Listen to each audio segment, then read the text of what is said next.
देखो, जैसे कि तुम लोग सभी जानते हो कि हम लोग स्टार्ट जो किए इंडियन ज्योग्राफी में Indian mineral and energy resources, इससे पहले हमने 3 मॉड्यूल कवर किया है इफ़ आई एम करेक्ट। ये हम लोग का 4th मॉड्यूल होगा और हमारा इस तरह का जो मॉड्यूल है 11th या 12th मॉड्यूल तक चलेगा। ठीक है, उसके बाद हम एनर्जी का सभी चीज़ ख़त्म कर लेंगे, क्योंकि ये एनर्जी से आगे जाके हम इंडस्ट्री को टच करने वाले हैं। पहले हमको मिनरल्स के बारे में ज्ञान तो हो जाए, तब हम इंडस्ट्री की तरफ जाएंगे। और इंडस्ट्री यदि आपका टच हो गया तो आपका प्रीलिम्स और मेंस दोनों का ही हो गया, इसलिए वेरी वेरी इंपॉर्टेंट। और जितना भी ये तुम पढ़ रहे हो ये कहाँ से सोर्स है, तो मैं तुम लोग के संज्ञान में ला दूँ ये चीज़, आज बता दूँ मैं तुम लोग को। ये एनसीईआरटी का क्लास 12 का है प्लस PIB मतलब क्या कि भारत सरकार का जो तुम्हारा ऑफिशियल वेबसाइट है वहाँ से बहुत सारा चीज़ को लिखा गया है। आज कि तुमको पता चल जाएगा, आज भी समझ में आ गया ये चीज़, बता दिए सोर्स। बाद में कभी ऐसा होगा कि वैल्यू एडिशन करना है तो PIB जाके तुम लोग विजिट कर सकते हो। आपको बहुत सारे आपको ऑफिशियल वेबसाइट भी जाना चाहिए, देखना चाहिए, PIB जाना चाहिए। भारत सरकार का PIB है ना, उसका एक YouTube चैनल भी होता है।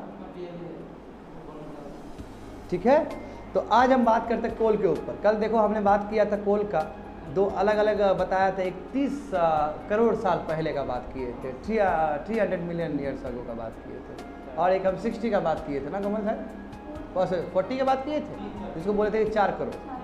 और उसमें हमने अरुणाचल प्रदेश मेघालय वाला सब बात किया था, नॉर्थ ईस्ट का। और हमने ये भी बोला था कि वहाँ का कोल क्या होता है, इन्फीरियर क्वालिटी का होता है। बिल्कुल उसी से रिलेटेड है आज के टॉपिक। मैंने कल ही बोल दिया था कि रेड होल वाला वही होगा, माइनिंग वही आगे चलेगा। बात समझे ये चीज़ को। आज हम जानेंगे बच्चे लोग कि भारत में कोल किस टाइप के पाए जाते हैं। तो कल मैंने बताया था कि कोल का वो क्या है, बिरादरी है, कैटेगरी है। टाइप्स तो आज पढ़ेंगे, लिग्नाइट है, बिटमस है, पीट है, ये सब एंथ्रासाइट है, ये सब आज जानेंगे क्लास में, समझे, जो कि बहुत इंपॉर्टेंट है हमारे इंडियन कोल सिस्टम को समझने के लिए। तो देखो, deciding factors of quality of coal, एक कोल का क्वालिटी कैसे तय किया जाए, क्या पैरामीटर्स हो, क्या क्राइटेरिया हो। तो नंबर 1, उसके अंदर कितने कार्बन कंटेंट हैं। जितना कार्बन कंटेंट होगा अधिक, उतना ही बेस्ट कोल माना जाएगा उसको, क्योंकि कोयला जलता है। यानी कि जितना हाई कैलोरीफिक वैल्यू होगा, यानी कि हीटिंग कैपेसिटी जितना अच्छा होगा, उतना बेस्ट कोल माना जाएगा। समझ रहे हो बात को, क्योंकि उतना ही कोल क्या अच्छे से जलेगा, और कोल जितना ही अच्छे जलेगा उतना ही अच्छा एनर्जी देगा वो। और उस एनर्जी को तुम चाहे किसी भी दूसरे एनर्जी फॉर्म में बनाओ, चाहे इलेक्ट्रिसिटी में बनाओ या फिर दूसरे में बनाओ। समझ में आ रहा है मेरा बात। तो पर जो वही नंबर 1 क्या है, parameter carbon content, and second 1 is your moisture content. तो देखते हैं कार्बन कंटेंट क्या होता है। देखो, higher is the carbon content, higher is the calorific value. देखो, उतना हीटिंग इफेक्ट ज़्यादा होगा उसका। कैलोरीफिक वैल्यू रिप्रेजेंट करता है हीटिंग इफेक्ट को, कितना जल्दी से गर्म हो सकता है, बात समझे। And thus higher is the quality of coal. जितना कार्बन कंटेंट ज़्यादा हो उतना ही कैलोरीफिक वैल्यू ज़्यादा होगा, और जितना ही कैलोरीफिक वैल्यू ज़्यादा होगा उतना ही अच्छा कोल का क्वालिटी होगा। समझ में आया आकाश। सेकेंड देखो, जनरली क्या बोला जाए कि गुड क्वालिटी को बहुत समय लगते हैं। कल मैंने बोला ना, कार्बोनिफेरस एरा बताया था मैंने, और उसी में 300 मिलियन साल का बात कर रहे थे, जो कि हमारा गोंडवाना कोल था, गोंडवाना था। और दूसरा वाला कोल कौन सा था, दूसरा वाला कौन सा था जो मेघालय से टच कर रहे थे, टर्सरी वाला, टर्सरी कोल। ठीक है, इट्स ओके, वहाँ पहुँच पा रहे हो, इट्स फाइन, मेरा बात समझिए। तो गोंडवाना वाला जो हमारा जो डेक्कन प्लेटू से रिलेटेड था, उसमें दामोदर वैली तुम लगा दो, अलग बात है ना। देखो वही एग्जांपल देखो कि जनरली जो गुड क्वालिटी वाले कोल हो तो बहुत समय लगते हैं फॉर्मेशन होने के लिए।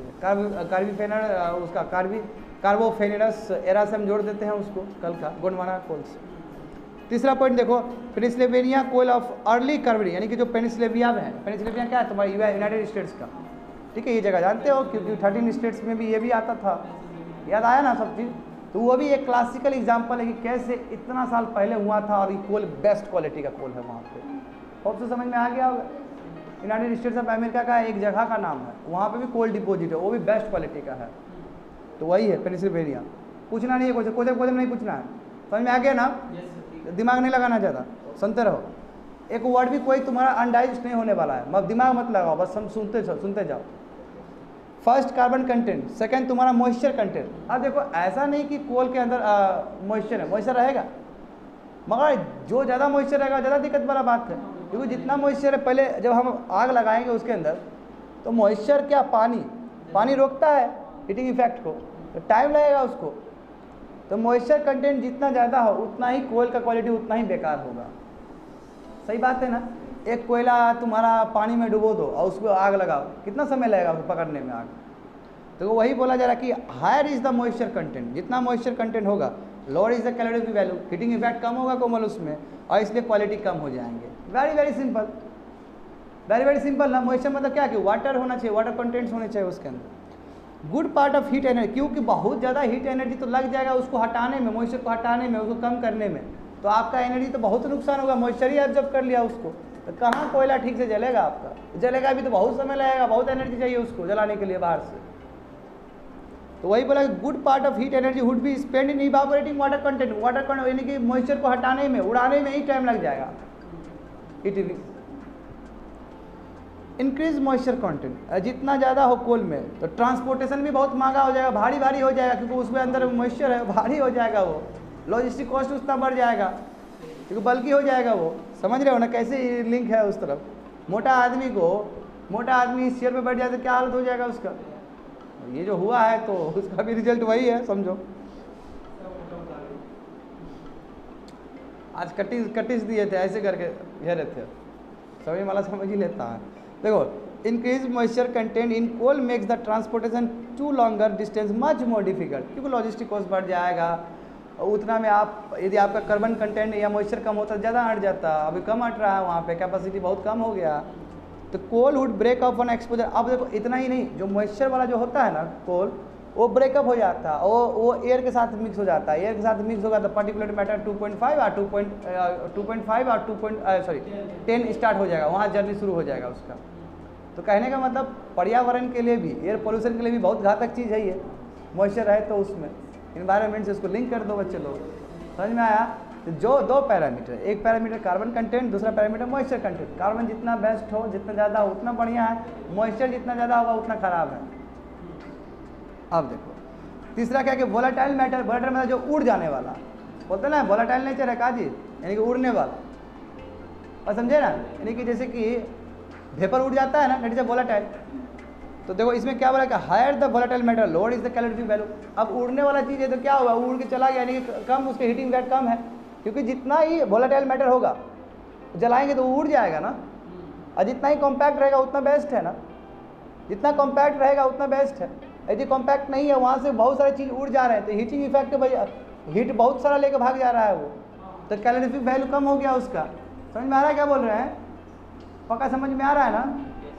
तो वही बोला कि यदि वोलेटाइल मैटर ज़्यादा हो जाएगा कोई भी कार्बन के अंदर, स्ट्रक्चर के अंदर, तो आपका क्या हो जाएगा, कैलोरीफिक वैल्यू कम हो जाएगा। और जैसे ही कैलोरीफिक वैल्यू कम हुआ कोमल, तो कोयला का जो है तुम्हारा क्वालिटी वो कम हो जाएगा, इन्फीरियर हो जाएगा। तो देखो कोयल बर्निंग के टाइम में फ्यूम्स, नॉइज आते रहते हैं, it is a because of the volatile matter. Fumes जलते हैं ना, अलग अलग तरह का रंग पकड़ता है ना। बेस्ट रंग क्या पकड़ता है, जब नीला कलर होता है, जब भी कोई कोयला को जलाते हैं, जब नीला कलर का आकार होता है वो सबसे बेस्ट फ्यूम है।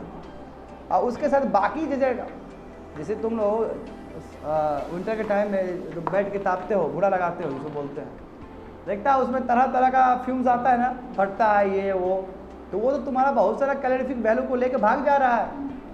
और कभी कभी देखता होगा जैसे कि तुम एलपीजी देखता है तो नीला कलर जलता है ना, वो बेस्ट कंबसन है। तो कोल जो बेस्ट एंथ्रासाइड में ऐसा ही होता है, मैं रेस्टोरेंट बताऊंगा अभी थोड़ी देर में। तो ब्लू कलर का जो फ्यूम होता है वो बेस्ट क्वालिटी दिखाता है कोल का, यदि कोल के साथ वो निकल रहा है तो फ्यूम। तो इसमें क्या बोला जा रहा है कि कोल बर्निंग में आपके फ्यूम्स यानी कि जो जल रहे हैं और नॉइस प्रोड्यूस हो रही है, it is a because of presence of volatile matter. समझे। वोलेटाइल मैटर में क्या क्या हो सकते हैं आपके, सल्फर है, सल्फर बहुत घातक चीज़ है, जान ही रहे हो। उसके बाद एस है, अब देखो राख घूड़ा बच गया, बोलते हैं ना राख हो गया वहाँ पे, तो क्या हो सब वोलेटाइल मैटर है सब, जो तुम लोग है ना। एस मतलब क्या होता है कि जो एस रह जाता है उसका लास्ट में, हाँ सब वोलेटाइल कंटेंट है। तो मेजॉरिटी ऑफ इंडियन कोल देखो क्या है, एस कंटेंट ज़्यादा है, लो कैलोरीफिक वैल्यू है। इसलिए कोमल हम जब स्टील और आयरन इंडस्ट्री का बात करते हैं तो कुकिंग कोल हमको बाहर से मंगाना पड़ता है, क्योंकि इंडिया में जो है कैलोरीफिक वैल्यू वाला कोल बहुत कम है, उतना ज़्यादा नहीं जितना बाकी जगह डिपॉजिट है। समझ में आ गया ना।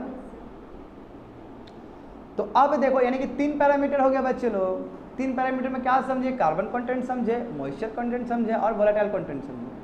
तीन ही चीज़ समझे ना, यही तीन चीज़ मानदंड है कि ये कोयल का क्वालिटी कैसा होगा और कैसा रेशियो है, देख लेना, बढ़िया समझ लेना, मैं बता चुका हूँ।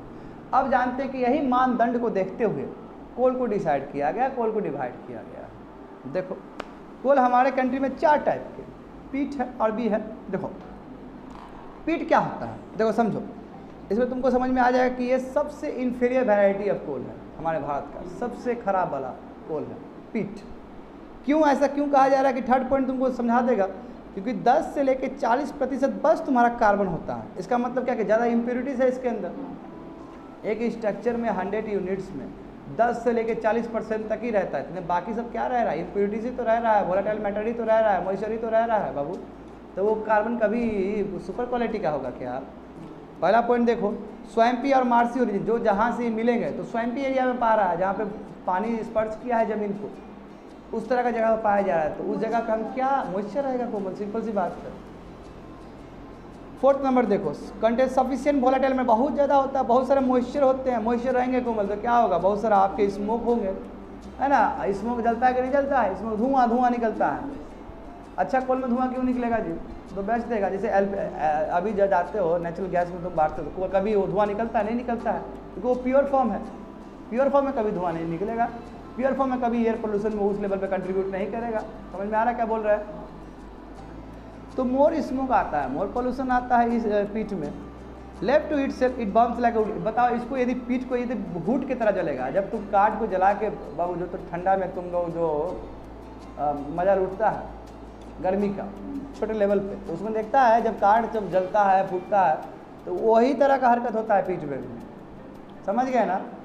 तो बोला कि यदि हम बात करें तो ये बिल्कुल हुड की तरह ही बिहेव करता है, ठीक है। लेस हीट देगा, ज़्यादा स्मोक छोड़ेगा और बहुत सारा लॉट ऑफ एसेस, वहाँ पे एसेस बहुत जमा हो जाएगा, राख बहुत जमा हो जाएगा वहाँ पे। तो हम कह सकते हैं कि अभी जस्ट बोले कि वोलेटाइल मैटर में राख निकल जाता है। जब वोलेटाइल मैटर ज़्यादा हो जाएगा तो उसका क्वालिटी इन्फीरियर है।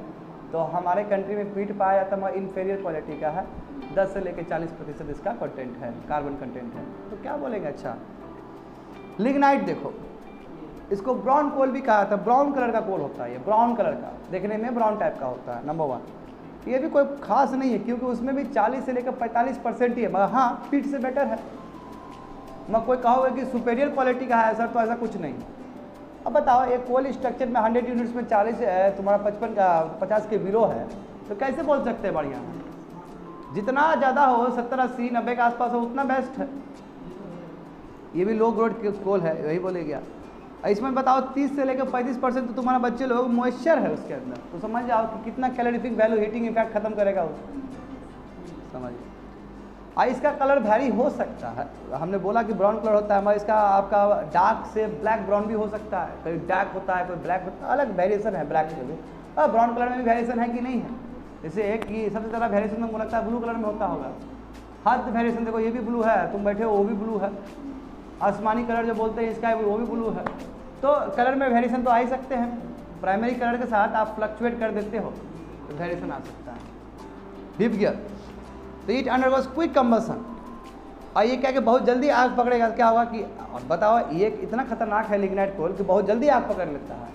और इसलिए कभी कभी जो माइनिंग एक्टिविटी होता है तो इस तरह का मिल गया और वहाँ आग का सोर्स मिल गया तो बहुत तहलका मचा देगा, गंदा एक्सीडेंट हो जाता है वहाँ पे। समझे बात को? तो लिग्नाइट है, बहुत तेज़ी से आग पकड़ लेता है। ये अलग बात है कि इसके अंदर मॉइस्चर है, क्वालिटी है, बहुत जल्दी पकड़ लेगा ये। और स्मोक छोड़ेगा, एयर पोल्यूशन करेगा, वो अलग विषय है, और बहुत जल्दी कैच कर लेता है ये आपको। समझे? अब बात करेंगे बिटमस का। ये देखो, ये जो अपना नाम डिराइव करता है, एक्चुअली एक सब्सटेंस होता है, उसको बिटुमिन बोलते हैं। बिटुमिन एक सब्सटेंस, एक मैटर है बिटुमिन। तो उसी तरह का इसका स्ट्रक्चर मिलता जुलता है, इसलिए हम कहते हैं कि ये क्या है, बिटुमिनस है। इसमें देखो ये बहुत बढ़िया है, इसमें 60 से लेकर 80% कार्बन है, कह सकते हैं कि बेस्ट है उसकी तुलना में, लिग्नाइट और पीट की तुलना में। मॉइस्चर और वोलेटाइल देखो 15 से लेकर 40% के आसपास हो सकते हैं। बोले ऐसा 40% क्यों? क्योंकि वो तुम्हारा 60:80 का रेशियो दिया है, तो 40% टच कर ही देगा यहाँ से। ठीक है, डेंस है, डेंस है, देखो भारी है, डेंस है, कॉम्पैक्ट है, एकदम मजबूत है, और ब्लैक कलर का होता है। इसलिए देखो इसको आयरन और स्टील इंडस्ट्री में यूज़ किया जा सकता है। तो मैंने तो बोला है कि आयरन और स्टील इंडस्ट्री में जो यूज़ होगा वो बेस्ट होगा। मैं इससे भी बढ़िया बाहर से हम कुकिंग कोल मंगवाते हैं, समझे। कैलोरीफिक वैल्यू हाई होगा इसका, जानते हो, ठीक है, क्योंकि हाई प्रोपोर्शन ऑफ कार्बन है, लो मॉइस्चर है ना। तो इसका क्या कि does not have traces of original organic matter, यानी कि इसका अंदर वो वाला ट्रेसेस नहीं रहता, ये पहले वाला ओरिजिनल ऑर्गेनिक मैटर से नहीं, यानी कि जिस चीज़ से बना था वो चीज़ इसके अंदर प्रेजेंट नहीं रहता है। पहले बहुत सारा डिपॉजिट्स होता है ना, तो वो जो स्टार्टिंग का वो चीज़ नहीं पाया जाता है, क्योंकि बीच में बहुत सारे ट्रांजिशन स्टेज से गुजरे हैं ये, यानी कि बहुत पुराना है ये, सिंपल भाषा। हाँ देखो ये लंबा साल का यात्रा है, जब लंबा साल का यात्रा होता है तो आप बहुत एक्सपीरियंस से जाते हैं, तो आपका जो ओरिजिन है उससे आप थोड़ा डिफर कर जाते हैं, ये सिंपल लॉजिक है, बात समझे ना। एंथ्रासाइट कोल देखो ये सबसे बेस्ट फॉर्म कोल है, ये बेस्ट क्वालिटी का, ये बहुत हार्ड होता है, बहुत कॉम्पैक्ट होता है ये भी, समझे। अब बताओ ये बेस्ट है हमारा भारत का, 80 से लेकर 95% है। अब इसके अंदर भी वेरिएशन होगा, कोई एंथ्रासाइट कोल होगा जो 80% का कार्बन कंटेंट होगा, अब कोई कोल होगा जो कि 95 भी होगा, ऐसा भी, क्योंकि वेरिएशन है ना। बहुत ही कम उसके अंदर वोलेटाइल मैटर रहेंगे। अब बताइए बहुत बढ़िया से जलता है, देखो नाइस शॉर्ट ब्लू, देखो ब्लू फ्लेम है कि नहीं है, बढ़िया से ब्लू जलेगा। इसका मतलब क्या कि लिटिल पॉल्यूटेंट या नो पॉल्यूटेंट, कुछ पॉल्यूटेंट नहीं है भी तो बहुत कम है, ना के बराबर है। मगर ये देखो इसको इग्नाइट करना, जलाना थोड़ा मुश्किल है, बट एक बार पकड़ लिया अच्छा खासा तुम्हारा एनर्जी देने वाला है, इसलिए बहुत ही हाईली एफिशिएंट है, बहुत अच्छा काम करता है। आज चूँकि बहुत कम मात्रा में मॉइस्चर प्रेजेंट है, जो कि तुम लोग जानते हो, वोलेटाइल मैटर भी और तुम्हारा मॉइस्चर भी बहुत कम मात्रा में। देखो मॉइस्चर मॉइस्चर मॉइस्चर कार्बन, देखो यही 3 मानदंड से बना है सब, देख रहे हो ना, इसलिए पैरामीटर पहले डिसाइड कर दिया गया है। एंथ्रासाइट होप से समझ में आ गया होगा तुम लोग को, टाइप्स कल का ये हमारा कंटिन्यूएशन है कोमल। तो अब हम समझेंगे कि ये कोल माइनिंग जो होता है इससे इन्वायरमेंटल प्रॉब्लम्स क्या क्या होते हैं। बहुत प्रॉब्लम है, हमने जाना ही कि बहुत ज़्यादा प्रॉब्लम हो सकता है।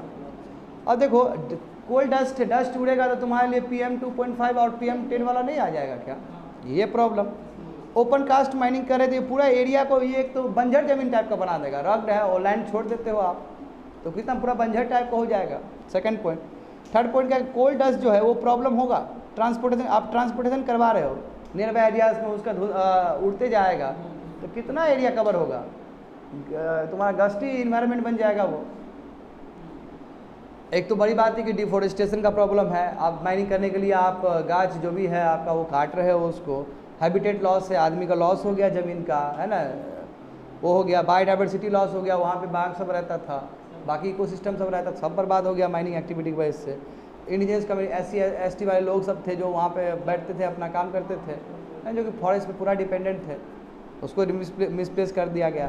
तो कहने का मतलब क्या, कोल माइनिंग के साथ बहुत सारे एथिकल प्रैक्टिसेस और इन्वायरमेंटल प्रैक्टिसेस भी जुड़े हुए हैं, ठीक है। एथिकल इश्यूज वही डायलेमा कह सकते हो उसको तुम। द केमिकल्स यूज, आप देखो डायनामाइट, आप तुम फोड़ने के लिए, है ना, कोल को फोड़ने के लिए और करने के लिए डायनामाइट यूज़ किया जाता है। तो इससे आप डायनामाइट का यूज़ करोगे तो ग्राउंड वाटर के साथ वो लिंक कर जाएगा, फिर तुम्हारा दूषित कर देगा नीचे वाला पानी को भी। कल बोले थे ना कि कैसे थोड़ा सा भी ऊपर नीचे हो जाए तो कितना गंदा हो जाएगा जियोथर्मल एनर्जी में। तो यही है कि केमिकल जो यूज़ किया जाता है डायनामाइट में, वो हमारे ग्राउंड को कंटामिनेट कर देता है और सरफेस वाटर सिस्टम को वो दूषित कर देता है। समझ में आया। कोल माइनिंग बहुत खतरनाक चीज़ है। हमने तो कल भी हंसते हंसते बोल ही दिया था मेघालय का केस, तो वहाँ पे 2-3 रिवर है उसको पोल्यूट कर रहा है, तो आप समझ ही जाओ तुम लोग। आगे देखो, तो प्रॉब्लम क्या है कोल माइनिंग से, बहुत सबसे बड़ा प्रॉब्लम है, देखो कान खोल के सुनना है। कोल थेफ्ट, चोरी, गैंग्स ऑफ वासेपुर, बहुत सारा मूवी देखा है ना लोग, तुम लोग देखा है ना, तो उसमें देखा है ना कोयला किस तरह चोरी होता है, पूरा दिखाया है। या फिर मिका सिंह वाला मूवी देखा है क्या कोई? मिका सिंह में वो दिखाता है ना कि कैसे दिखाया है ना उसमें, बिल्कुल कोयला चोरी बाबू, यहाँ पे कोयला लेके चल देगा, सब बेच देगा मार्केट में जाके, बोरा बोरा। देखो वो आदमी बोरा बोरा लेके जा रहा है ना, पूरा बोरा है, तुम लोग की तरह ही बाबू पूरा जुगाड़ करके जा रहा है। देखो सुनो सुनो, हाँ पूरा ट्रेन ही डाइवर्ट कर देता है। देखो पार्लियामेंट्री स्टैंडिंग कमेटी है, होप सो आप तुम लोग कान खड़ा हो जाएगा, जो रिपोर्ट मांगता है, ठीक है। पार्लियामेंट्री स्टैंडिंग कमेटी क्या बोलता है, जो कोल और स्टील पे बना है वो रिपोर्ट देता है कि देखिए भारत में जो कोल प्रोडक्शन है वो एक्चुअली 20% अधिक है, 20% कम दिखाया जाता है। इसका मतलब 20% अधिक है, यानी कि 20% तुम्हारा क्या थेफ्ट हो रहा है, चोरी हो रहा है, ये समझे। नंबर 1। और कोल क्वालिटी देखो, हमारे इंडियन कोल क्या हाई एस कंटेंट है, यानी कम वाला है। हमने देखा ही कि हम चार को पकड़े हैं तो एंथ्रासाइड ही है, बाकी सब तो हमने देखा है कि चाहे लिग्नाइट का बात हो, चाहे पीट का बात हो, चाहे तुम्हारा उसका बात हो, बिटुमिनस का बात हो, तो उसमें तो हाई एस कंटेंट था। कार्बन कंटेंट कम था, तो ये इसलिए ओवरऑल हम करे गए तो पता चला इंडियन कोयल तो क्या है आपका लो कैलोरीफिक वैल्यू वाला है, एस कंटेंट ज़्यादा है, तो इससे क्या होता है कि जो तुम्हारा प्रोडक्टिविटी है कम हो जाएगा। कोल का प्रोडक्टिविटी जानता है तुम लोग, इनपुट को डालोगे तो आउटपुट क्या आएगा, दैट इज अ प्रोडक्टिविटी। देखो तो इससे एनर्जी आउटपुट आपको कोल कम मिलता है, और ये और आपका अब एस भी हो गया है तो उसको कहाँ डिस्पोजल करोगे, कहीं इन्वायरमेंट में डिस्पोजल कर दोगे तो वो भी इन्वायरमेंटल कंसर्न है एक तरफ से। समझ में आ रहा है ना आकाश क्या बोल रहे हैं? तो तुम्हारा गलती है, हम तो आसान तरीके से बताए हैं। कहाँ ध्यान है तुम्हारा? ध्यान कहाँ है? ध्यान नहीं भटकना चाहिए इधर उधर। एक तो टाइम का मेरे पास लिमिट कम है, और बोला कि समझ में नहीं आया, हो गया बाद में पूछ लेना फिर। बताओ ऐसा है, थोड़ा रखो ध्यान अपना क्लास में। इंडियन कोल क्या बोले? इंडियन कोल अभी नहीं बताया क्या? 4 टाइप्स बताए थे, 3 टाइप्स कितना इन्फीरियर था हमारा, क्योंकि इसमें लो कैलोरीफिक वैल्यू है, समझते जाओ, और प्रोडक्टिविटी इसका कम है, इनपुट बाय आउटपुट क्या बहुत कम है, समझे? सॉरी आउटपुट बाय इनपुट बहुत कम है, एनर्जी आउटपुट बहुत कम देता है, बात समझे? और प्रॉब्लम है कि एज जो राख हुआ कहाँ डिस्पोज करे, इन्वायरमेंटल कंसर्न हो जाएगा। क्या तुम ऐसे कर सकता है क्या? गाड़ी में फेंक सकता है क्या? वो दूषित कर देगा माहौल को। ध्यान दो यहाँ, आप नहीं पूछने वाले हैं कि समझ में आया कि नहीं आया। देखो वहाँ पे प्रोडक्टिविटी टाइम कम है, ये समझने का प्रयास करो। आई वेरी लिटिल टाइम, वो हमारा प्रेशर है कि 1 बजे बोले कम छोड़ना है हमको, अब देखो 1 बजने वाला है। तो मजाक किया था क्या? मजाक नहीं करना इस क्लास में गलती से भी, हड्डी तोड़ देंगे। देखो प्रोडक्टिविटी देखो अभी जस्ट हमने इस रूप से खींचा है ना प्रोडक्टिविटी कि कितना आदमी। अब देखो विडम्बना की बात यह है कि हमारा जो कोल माइनिंग में बहुत कम प्रोडक्टिविटी है as compare to other countries. Other countries में जो कोल माइनिंग होता है उसमें जो कोल निकलता है बहुत ज़्यादा निकलता है, हमारे कंट्री में बहुत कम निकलता है। तो हमारे कंट्री में कम निकलता है, इसका बहुत सारा रीजन हो सकता है, समझे ना? एक तो टेक्नोलॉजी हो सकता है कोमल, वही हम पुराना एब्सोल्यूट वाला टेक्नोलॉजी फॉलो कर रहे हैं, एब्सोल्यूट जो बेकार हो चुका है, रिडंडेंट हो चुका है। कल बताए थे कि नहीं बताए थे? वो कैनरीज को भेजा जा रहा था, तो तुम्हारा बर्ड को भेजा जा रहा था, बिल्कुल सिंगरी वाला। देखो एक ही चीज़ को रिलेट करते जाओ। देखो तो प्रोडक्टिविटी ऑफ अंडरग्राउंड माइनिंग इसी को बोलते हैं आउटपुट पर मैन शिफ्ट। एक आदमी जा रहा है काम करने के लिए तो कितना आउटपुट दे रहा है, कितना रिजल्ट दे रहा है, हमारे कंट्री में बहुत लो है। देखो एक मैन शिफ्ट हुआ तो मात्र 0.8 टन हो रहा है एक बार जब काम हो रहा है, तब एक बार आदमी कर रहा है। वही वर्ल्ड का जो एवरेज है बाबू 8 टन पर मैन शिफ्ट, यानी कि आदमी एक बार काम करने के लिए तो 8000 इतना तुम्हारा टन्स निकाल ले रहा है कोयला, क्योंकि टेक्नोलॉजी बेस्ट है वहाँ पे, और भी साधन बहुत अच्छे हैं। हमारे इंडिया में वो साधन नहीं है। तीसरा पॉइंट देख लो कि अंडरग्राउंड माइंस, हमारे अंडरग्राउंड क्या है, लगभग 80% मैन पावर है। बताओ 80% आदमी यूज़ किया जाता है, समझे? अंडरग्राउंड माइंस में मैं कंट्रीब्यूट कितना करता है 30% ऑफ टोटल आउटपुट। देख लो 80 आदमी गया, जो निकला तो बस आउटपुट कितना 30% है, यानी कि इसलिए कहते हैं कि प्रोडक्टिविटी बहुत कमजोर है हमारे कंट्री का। Technique of underground mining practice in the country pillar and room method है, बहुत वेस्टफुल है। क्या होता है पिलर एंड? देखो पिलर एंड, ये समझो कान खोल के, ये फिगर वही दिया गया है। पिलर एंड रूम मेथड का मतलब क्या होता है? देखो हम माइनिंग के अंदर घुस गए, देखो सुनो इधर, पिलर एंड रूम है, एक रूम टाइप का बन गया। मैं क्या पिलर है ताकि रूफ रहे। अब कोयल खदान किए उसको निकाले, फिर खदान किए निकाले, मैं एक पिलर कोयला वाला ही पिलर है, कोयला वाला ही पिलर। आगे देखो कोयला वाला पिलर है कि नहीं है? नीचे कोयला, मैं रूफ है, मैं कोयला वाला पिलर है। और हम क्या किए? एक्सट्रैक्शन कर लिए। मैं अभी भी जो हमारा पिलर है उसमें तो हमारा कार्बन ही है वो, तो ये फॉल्टी है हमारा सिस्टम कि वहाँ पे हम पिलर छोड़ दे रहे हैं। और एक सबसे बड़ा प्रॉब्लम ये होता है कि जब पिलर कमजोर होता है तो ढांचा गिर जाता है नीचे का रूफ, और वहीं पे माइनिंग में हत्या हो जाता है लोग का। ये भी एक बहुत बड़ा रीजन है कि इस तरह का जो ओल्ड सिस्टम है पिलर और रूम सिस्टम। समझ में आया क्या बोल रहे हैं? एक रूम टाइप का ढांचा बनाया, रूफ है, और रूफ को आपको देना होगा पिलर। जैसे देखो इस क्लास में पिलर है कि नहीं है? छज्जी भी तुम्हारा पिलर का काम करता है, पता है ना तुम्हारी चीज़। अब देखो इसमें कोई दबाव हुआ तो गिर जाएगा ये, मैं वो पिलर भी तो पूरा कार्बन से ही बना है माय डियर स्टूडेंट। अरे भारी होगा गिर जाएगा तो एक्सीडेंट हो जाएगा। इसलिए प्रोडक्टिविटी बहुत कम है, यानी कि हम जो निकालते हैं कार्बन बहुत कम निकाल पाते हैं। बात समझ में आ गया ना? टेक्निक जो अंडरग्राउंड माइनिंग का वो हमारे कंट्री में पिलर और रूम मेथड है, जो कि बहुत वेस्टफुल है, बेकार है, क्योंकि बहुत ज़्यादा नुकसान हो जा रहा है। पिलर में कार्बन छटा हुआ है वहाँ पे। और दूसरा एब्सोल्यूट, यानी बहुत पहले प्राचीन काल का ये टेक्नोलॉजी है या मेथड है, समझिए। आगे देखो दूसरा तो हमने बोला ये कि एक बार मिनरल का हम तुम लोगों को कैरेक्टरिस्टिक्स बता रहे थे, और उसमें क्या बताए थे? अनइवन डिस्ट्रीब्यूशन होता है, याद आ गया सभी चीज़, यानी कहीं पे बहुत ज़्यादा है, कहीं पे बहुत कम है, दैट इज अनइवन डिस्ट्रीब्यूशन। तो ये भी तो एक बहुत बड़ा रीजन है हमारे कंट्री में कि कहीं तो है तो बहुत ज़्यादा है, कहीं तो है ही नहीं। तो देख लो यहाँ पे हमारा जो डिस्ट्रीब्यूशन है कोल का वो हाईली अनइवन है, कहीं पे ज़्यादा है कहीं पे कम है। तो देखो झारखंड बाजी मार लेगा। देखो कोल प्रोड्यूसिंग एरिया जो है हमारा कन्फाइंड है, वही दामोदर वैली जो तुम लोग बोलता है, झारखंड, वेस्ट बंगाल, उड़ीसा, मध्य प्रदेश। मध्य प्रदेश इस तरफ है मगर मैं दामोदर वैली से मैं तुमको एग्जांपल दे रहा हूँ, यहीं पे है बस, समझ गए ना। इसका मतलब क्या हाई ट्रांसपोर्ट कॉस्ट लगेगा कि हाई कोल को लेकर लंबा लंबा डिस्टेंस जाओ, इंडस्ट्री पहुँचाओ उसको, तो लॉजिस्टिक कॉस्ट लगेगा कि नहीं लगेगा, ट्रांसपोर्टेशन कॉस्ट ज़्यादा ध्यान देते रहना, लगेगा कि नहीं लगेगा, बहुत लगेगा। तो देखो ये भी तो क्या अनइवन डिस्ट्रीब्यूशन की वजह से। आप मान लीजिए कि आप इंडस्ट्री बना रहे हैं, आप बताइए इंडस्ट्री आप बना रहे हैं राजस्थान में, आप कोल मिलता है आपको झड़िया में, झारखंड में, वहाँ से ले जाओ कितना महंगा पड़ेगा, लंबा लंबा डिस्टेंस, तो वो भी तो प्रोडक्टिविटी घटाएगा आपका कहीं ना कहीं। Consequently, the coal consuming industry have to pay much higher price for the coal। अब वो लॉजिस्टिक कॉस्ट इतना लगा है, मतलब वो झरिया से आ रहा है, राजस्थान जा रहा है, झरिया से आ रहा है, केरल जा रहा है, तमिलनाडु जा रहा है, वहाँ इंडस्ट्री है, तो कितना पैसा लगेगा कोल? वही कोल 2 रुपया 50 रुपये में बिकेगा, क्यों लगा है कॉस्ट। इसलिए पूछते हैं ना कि डीजल और पेट्रोल का बढ़ने से क्या होता है, तो यही सब होता है। बात समझ में आया ना। Because of the uneven distribution of coal. जोड़ते जाओ मुद्दा से। अब देखो छठा नंबर तो सबसे इंपॉर्टेंट है, अभी जो हम पिलर वाला जो बताए थे, रूफ और पिलर वाला जो भी तुम्हारा स्ट्रक्चर है जो एब्सोल्यूट है, ये बहुत बड़ा रीजन है कि आदमी मर जाता है, पता है ना, एक्सीडेंट हो जाता है। अब इसको देखने के लिए देखो तुम्हारे पास, देखो ये अपना नाम भूल जाना मगर इस डिपार्टमेंट का नाम मत भूलना, ये directorate general of mines and safety, very very important, DGMS, very very important. ये हमारा सेफ्टी देखता है कि क्या कोल माइनिंग की वजह से किसी का वो एक्सीडेंट भी हुआ है। देखो जो रिसेंट तुम्हारा माइंस जो राजमहल में वहाँ पे दिखा कि यार बहुत बड़ा सीरियस प्रॉब्लम है सेफ्टी को लेके इस कोल माइन में, राजमहल वाला। राजमहल जानता है तुम लोग कहाँ पे है? राजमहल हिल्स नहीं जानते हो तुम लोग?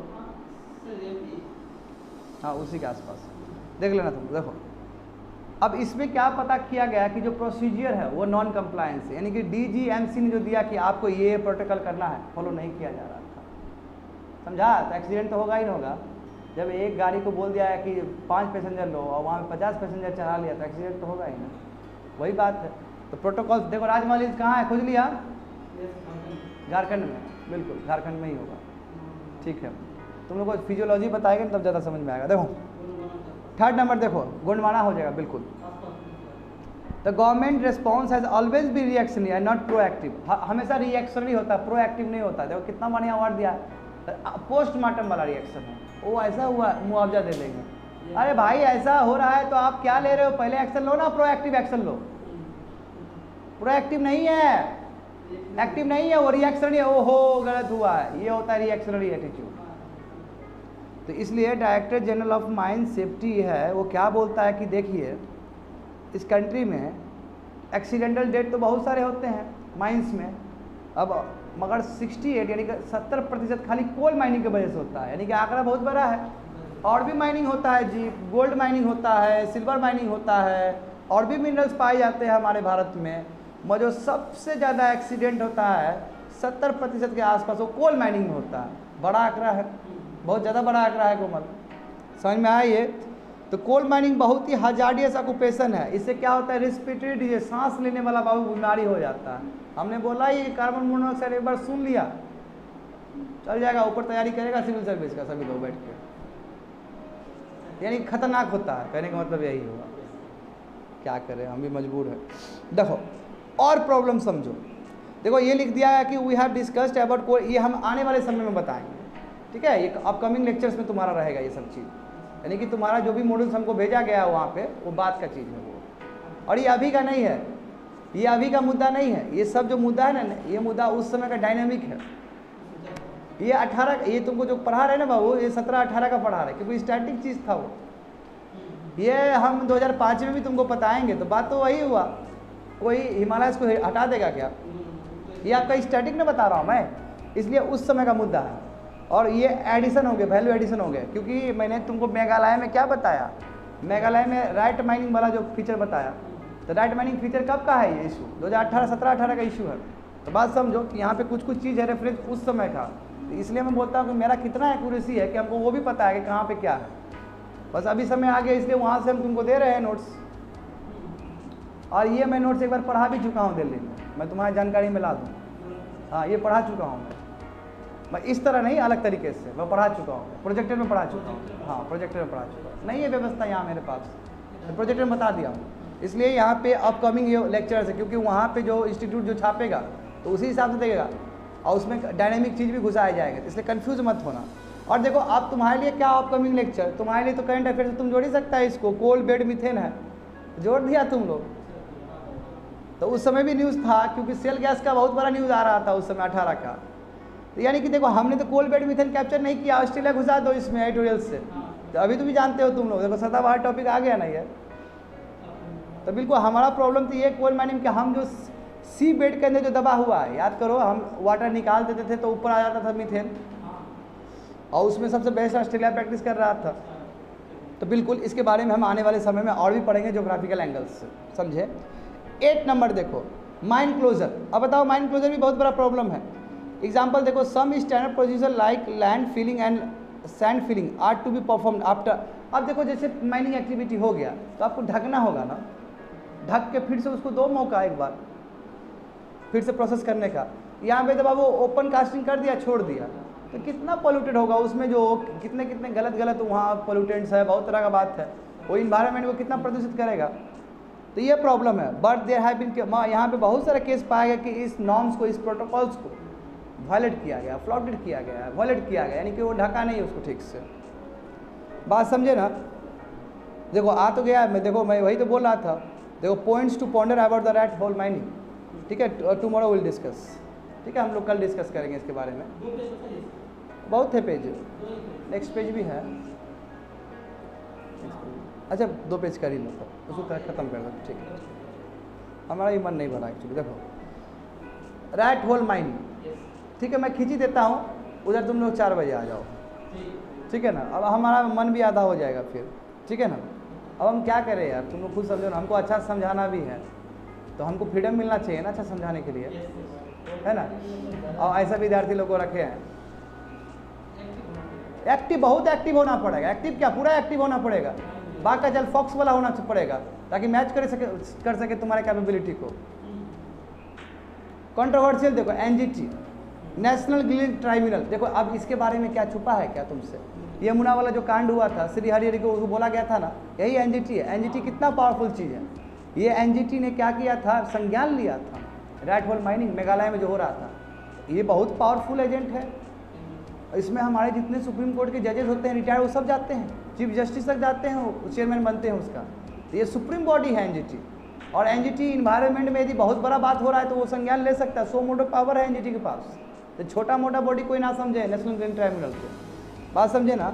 तो वही चीज़ बोला कि देखो एनजीटी ने बैन कर दिया था 2014 में, बात समझे, किसको, रैट होल माइनिंग को। रैट होल माइनिंग कल बताया गया था ना आकाश कि उसका जो लेयर होता है, यानी कि जो सीम होता है, मेघालय में जो सीम होता है वो पतला होता है, इसलिए बच्चा लोग को वहाँ पे एम्प्लॉय कर दिया जाता है कि बच्चा लोग का बॉडी फ्लेक्सिबल होता है, वो तोड़ के अंदर जाता है। मगर कितना हजार्डियस उसमें इन्वॉल्वमेंट है, हजार्डियस चीज़ है। एक तो आपका लेयर इतना कम है, एक तो उसके बाद आपका क्वालिटी भी बहुत कमज़ोर है उसका, अगल बगल आपका रिवर सिस्टम भी है। तो पूरा देखोगे तो पूरा ही क्या है, पूरी तरीके से चौपड़ वाला सिस्टम है। इसलिए एनजीटी ने संज्ञान में लेते हुए बैन करवा दिया था उसका, और उसके बाद भी बैन नहीं हुआ। अब इसमें थोड़ा सा मैं तुमको ये भी बताऊंगा कि संविधान का ही बात आएगा थोड़ी देर में, ये थोड़ी देर में करेंगे। देखो ये समझो बात को कि नेशनल ग्रीन ट्राइब्यूनल ने इसको बैन कर दिया था 2014 में, ये बोल के कि ये जो रैट होल माइनिंग अनसाइंटिफिक है, ये कोई इस तरह होता है क्या, ठीक है, और अनसेफ है वर्कर्स के लिए। मैं स्टेट गवर्नमेंट ने इस एनजीटी का विरोध कर दिया और सुप्रीम कोर्ट तक चला गया, बोला कि सर एनजीटी कौन होता है, ये तो हमारा स्टेट डोमेन के अंदर आता है। यही होता है दिक्कत, जब पॉलिटिकल नेक्सस आ जाता है ना, वो कुछ नहीं कर सकता। आज हमारे बिहार में जो शिक्षा प्रणाली किसी से छुपा हुआ है क्या, यहाँ पे चीटिंग होता है, यहाँ पे पेपर दिखाता है कि बाबू ये चीट कर लो, माँ बाप जाता है चीटिंग करवाने के लिए, क्या पूरा इंडिया में सर्कुलेट नहीं होता है। रूबी कुमारी टाइप की होती है, प्रोटोकॉल साइंस बोल के वो इतना टॉपर स्टेट, सनी लियोन का आ जाता है नाम, सनी लियोन का नाम आ जाता है। तो क्या किसी छुपा हुआ है क्या, मगर फिर भी तो सुधार नहीं हुआ है। क्यों, क्योंकि स्टेट अपना वही कार्ड खेल देगा कि मेरा स्टेट लिस्ट है, समझो बात को, समझो गहराई को, समझो मैं क्या बोलना चाह रहा हूँ। ये चीज़ सेम मेघालय के साथ भी है। इसमें तुमको बताया कि पॉलिटिकल नेक्सस कैसे है कि ये इतना 1000 डेज होने के बाद भी कंटिन्यू चला और अभी तक चल रहा है। माय डियर स्टूडेंट, अभी तक चल रहा है। देखो इवन आफ्टर बैन, देखो बोल तो रहा है ये अभी भी तुम्हारा माइनिंग इस तरह का कोल माइनिंग मेघालय में होता है। बात समझे? क्योंकि वहाँ पास कोई साधन ही नहीं है, दूसरा इकोनॉमिकल साधन नहीं है कि जिससे आदमी रोटी कपड़ा मकान का जुगाड़ कर सके। ये बहुत बड़ा साधन है, समझे। और कोल सीप यानी कोल लेयर क्या एक्सट्रीमली थिन है, वही तो डर है। ये ओपन कास्टिंग नहीं हो सकता, ये इसलिए रैट होलिंग है। यानी कि रैट, देखो चूहा कैसे कुतरता है, अंदर जाता है ना, कुतर कुतर कुतर कुतर कर, यानी कि वो जगह बना बना के अंदर अंदर जाता है। तो ये भी वही बना बना के अंदर जा रहे हो, तो बहुत एक्सट्रीमली डेंजरस है, समझे। तो देन सबसे बड़ा सवाल है कॉमन, तो क्यों कंटिन्यू हो रहा है ये चीज़, कंटिन्यू क्यों हो रहा है? वही पॉलिटिकल नेक्सस। देखो पहला ही है पॉलिटिकली आपका इन्फ्लुएंस। बात समझे ना। मैक्सिमम जो पॉलिटिशियन है, ये तो देखो वो ऑनर्स है माइंस का। जैसे एपीएमसी मंडी वाला जोड़ दो, तुम लोग जो मैच्योर हो जोड़ दो एपीएमसी से, ठीक है। जो मैक्सिमम पॉलिटिशियंस है वो आइदर ये माइनर्स का ही खुद ओनर है, जहाँ पे हो रहा है खुद मालिक है उसका, या फिर उसका स्टेक लगा हुआ है, उसका शेयर लगा हुआ है, और उसका बताओ ट्रांसपोर्टेशन इंडस्ट्री में उसका हाथ है खुद ही। तो खूब ह्यूज अमाउंट मनी कमा रहा है यहाँ से। माफिया बीच में मिडल मैन सब इन्वॉल्व है, और स्टेट को टैग देते। दारूबंदी का जोड़ो ना यार तुम लोग, ठीक है, वो भी बेस्ट हो जाएगा। पॉपुलिज्म, देखो पॉपुलिस्ट मेजर है ये। अब जानते हो पॉपुलिस्ट जब मेजर हो जाता है तो अम्मा स्कीम भी फेमस हो जाता है तमिलनाडु में। तुम लोग तो कम से कम रिलेट करो बात को। देखो डायरेक्टली और इनडायरेक्टली 2.5 लाख आदमी को ये रोजगार का इकोनॉमी में जोड़ता है।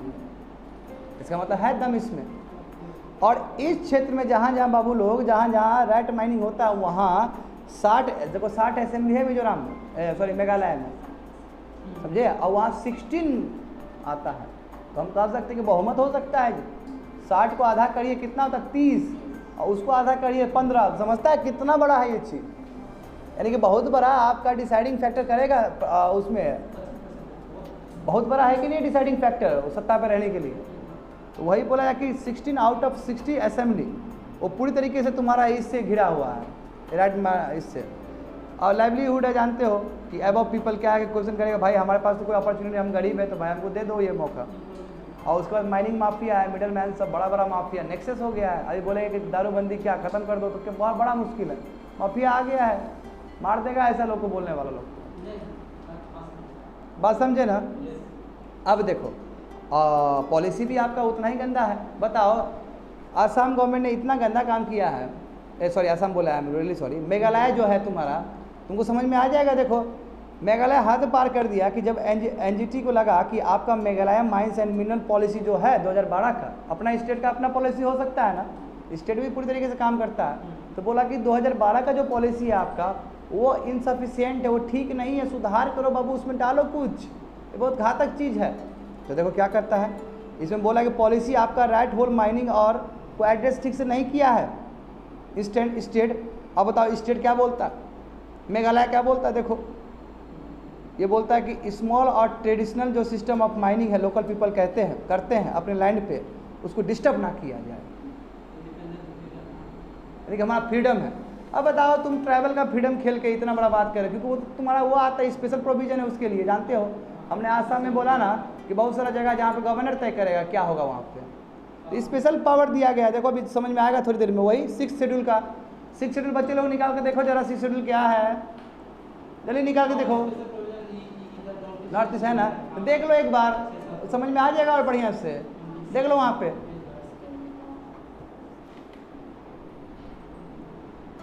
चलते हैं ना, अच्छे समझते हैं ना। हम तो बोले कि पॉलिटी जुड़ेगा इससे, जोड़ो उसको। ये नहीं है किताब में नहीं है, ये एडिशनल है, वैल्यू एडिशन है ये, समझ रहे हो ना। वैल्यू एडिशन थोड़ा करते रहो, हम जो बोलते हैं ना थोड़ा सा लिखते भी रहो, उसको जोड़ते भी रहो। थोड़ा बैठा है तो तुम लोग करो ना यार, तुम लोग देखो ना है ही नहीं फुर्ती शरीर में। थोड़ा दिखाओ, हमको दिखाओ जरा। देखो 6 शेड्यूल देखो, हमको बार बार जाके देखो पढ़ने का तरीका बच्चे लोग यही हो, देखो तुम लोग गोंदू बुद्धि है ना, तुम लोग का बुद्धि भ्रष्ट है, बुद्धि है, हमको गुस्सा भी आता है। अब इतना शेड्यूल कैसे याद करेगा तुम? यदि इशू से रिलेटेड होगा तो बार बार जाके शेड्यूल देखो, याद हो जाएगा, दिमाग में छप जाएगा। अब 7 शेड्यूल याद रहेगा ना तुम लोग को, बार बार 11 शेड्यूल याद रहेगा ना, इशू आएगा तब याद हो जाता है। इसलिए तुरंत जाकर बोलने से पहले जाकर खोल लिया करो तुम लोग। Provision relating to administration of tribal area, देखो ट्राइबल एरियाज है my dear student, tribal areas है, क्योंकि ट्राइबल एरियाज के लिए स्पेशल प्रोविजन दिया था। क्योंकि देखो पंसिल जो एग्रीमेंट हुआ था, पंसिल तुम्हारा एसटी के लिए भी था, जो नेहरू जी लेके आए थे, तभी भी तुम्हारा ट्राइबल्स को सुरक्षा देने का बात था। ये अलग बात है, ग्राउंड लेवल पे नहीं कर पाए। तो आसाम के लिए है, मेघालय के लिए है, त्रिपुरा के लिए है, मिजोरम के लिए है। आर्टिकल 244 एंड 275 याद रहना चाहिए, याद रहना चाहिए। आज सुबह तुमको 243 के बारे में भी जानकारी मिला है कुछ देर पहले, याद करो, इसी तरह याद होगा। देखो समझ में आ गया ये तुम्हारा। तो रेगुलेशन ऑफ माइंस क्या, अब देखो अभी समझ रहा होगा, स्टेट लिस्ट के अंदर रेगुलेशन माइनिंग का किस तरह रेगुलेशन होगा वो झारखंड तय करेगा, बात समझे ना। आसाम का अपना होगा तो वो आसाम स्टेट गवर्नमेंट तय करेगा। तो मेघालय भी अपना माइनिंग रेगुलेशन चेक करेगा। मगर जहाँ तक कोमल सेफ्टी का बात हो तो डीजीसी करेगा, और वो तो यूनियन गवर्नमेंट के अंदर है, तो यहाँ तो आना ही पड़ेगा। यदि एक्सीडेंट हो रहा है, बच्चा लोग मर रहा है तो समझ गए ना कैसे तुम्हारा यूनियन गवर्नमेंट कैसे घुसता है स्टेट सब्जेक्ट में। और कभी कभी घुसना भी पड़ता है। इस तरह का यदि पॉपुलिस्ट मेजर चला दोगे तो करेगा क्या लोग। तो वही बात हम वहाँ पे देखो कि रेगुलेशन ऑफ माइन क्या है, स्टेट सब्जेक्ट है। मगर सेफ्टी ऑफ माइन वर्कर क्या है, सेंट्रल सब्जेक्ट है। इसकी वजह से प्रॉब्लम हो गया, डेडलॉक हो गया दोनों के बीच में, समझ में आया। अब उसकी बात है कि स्ट्रिक्ट मॉनिटरिंग नहीं है, क्योंकि स्टेट के अंदर आ जाता है तो बाबू मॉनिटरिंग क्या करेगा, क्या पॉलिटिकल नेक्सस मिला हुआ है उसमें, ये बात है।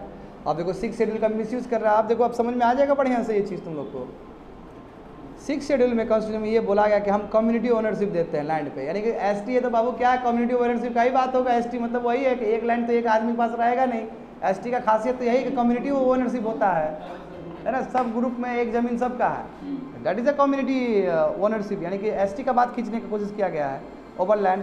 एंड कम्युनिटी का अपना ऑटोनॉमी है और अपना जो नेचर का है, जो सामान उमान फायरवुड अपना यूज़ कर सकता है, यही ना जी, फॉरेस्ट एक्ट 2006।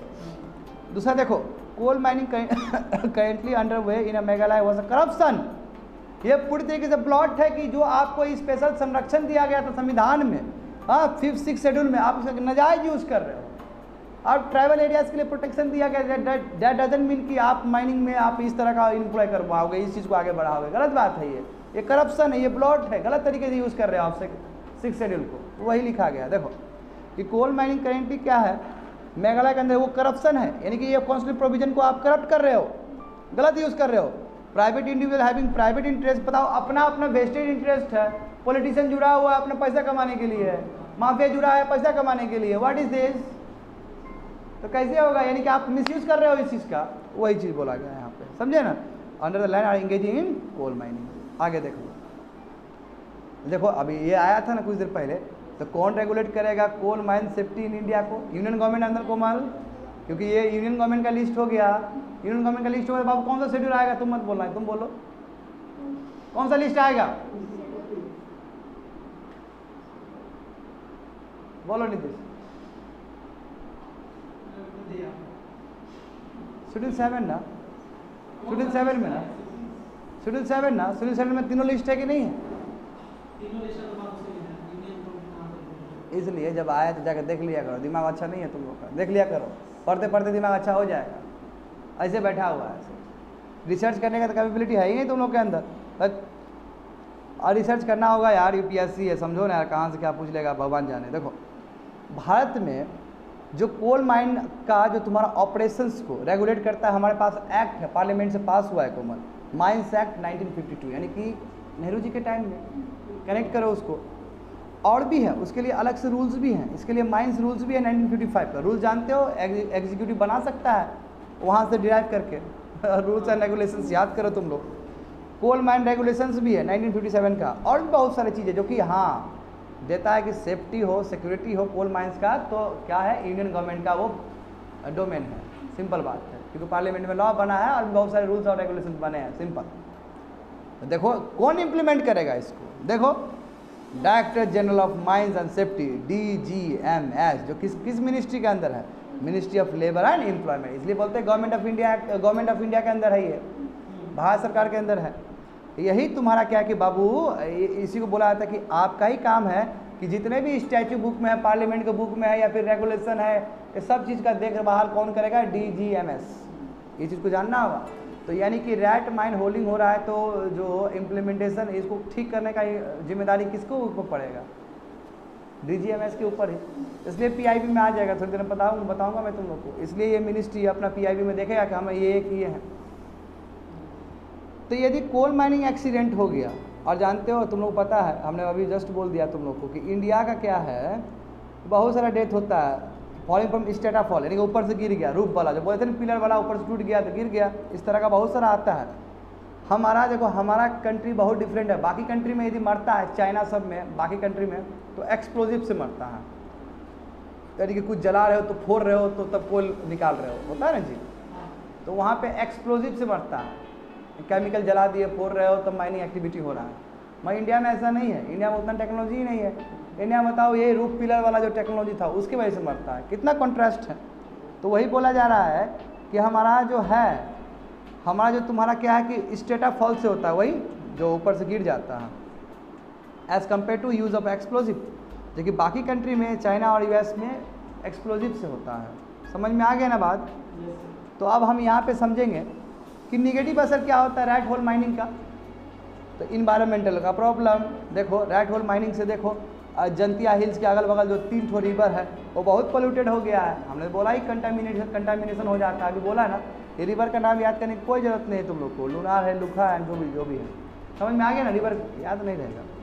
वर्कर का एक्सप्लोटेशन, उसका जान बताओ, उसको जान रख दिया जा रहा है, हाँ जान खतरे में है उसका। उसको क्या पता है, वो समझता है कि पैसा 2.5 लाख आदमी डायरेक्टली इंगेज है कि नहीं है, अपना जीविका चलाने के लिए काम कर रहा है लोग। अब बताओ, उतना ही नहीं, रिस्क टू माइनर्स लाइफ कितना रिस्की है।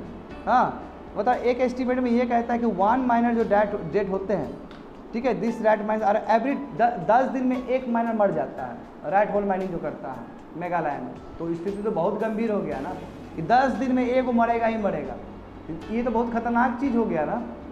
अब बताओ, अब DGMS आता है तो मेघालय अपना ही बात करता है शेड्यूल 6 का, ये समझना होगा इस चीज़ को, ठीक है। तो इस देखियो कॉन्स्टिट्यूशन प्रोविजन का कितना गलत यूज़ किया जाता है। इलीगल एक्टिविटीज़ होते हैं, इलीगल मनी जो कमा लिया वहाँ पे, है ना, उसके बाद बताओ इंसर्जेंसी हो रहा है। बताओ, जो पैसा कमा लिया तो मेघालय में बोल रहा है कि सब कि हमको अलग से कंट्री बना देना है, क्योंकि कोल क्या है, सोर्स ऑफ मनी है कि नहीं है। 5th नंबर देखो, बताओ चाइल्ड लेबर कर रहे हो। अभी तो मैं तुमको बोला हूँ कि एक शिलोंग बेस्ड NGO है, वो कहता है कि रैट होल माइनिंग कम से कम 70,000 बच्चे वहाँ पे एम्प्लॉयड है। ये आंकड़ा बहुत बड़ा आंकड़ा होता है जी, समझ रहे हो।